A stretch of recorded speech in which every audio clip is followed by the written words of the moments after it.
Okay, Modern Warfare 3. What is the main story of the game about?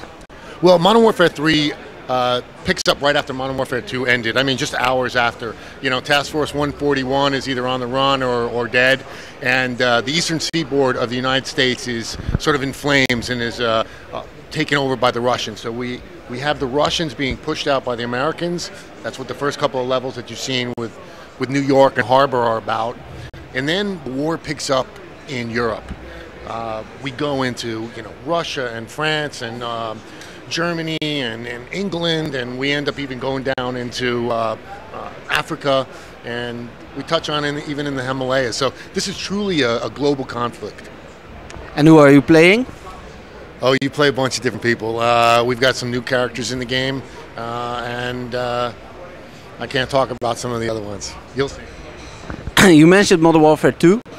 Do you have to play the game to understand the story of Modern Warfare 3?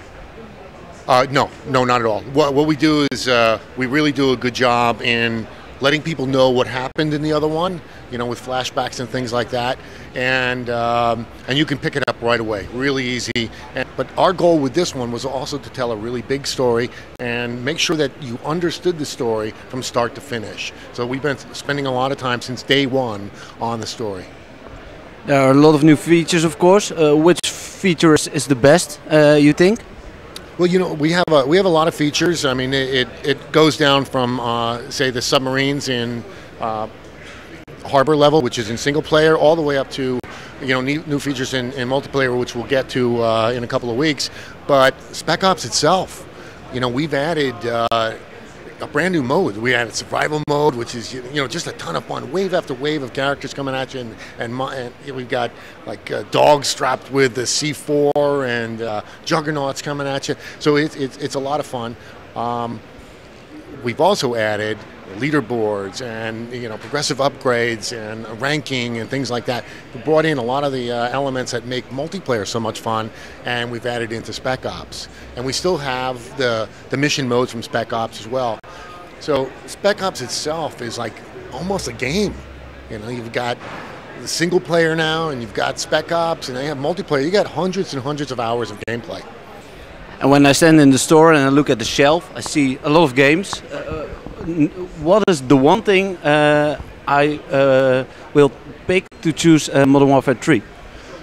Well, Modern Warfare 3 is it's just plain fun. It's easy to pick up, and just play. It's smooth graphics and smooth and silky controls. At 60 frames a second, it's just the crispest game on the market. It's also like I said before, it's easy to pick up. Almost anybody can pick it up and start to play. And there's something for everyone in the game. Like we talked about, we have the campaign, so that's a single player. If I want to play that, fine. And then I've got the co-op, right? So I can play co-op in Spec Ops, and I can play whether it's with my buddy and we're doing the mission modes, which are we're talking to each other, or we're just going after wave. And then of course we got multiplayer. So there's so much of a game in there. There's something for everybody. When will the game be out? November 8th.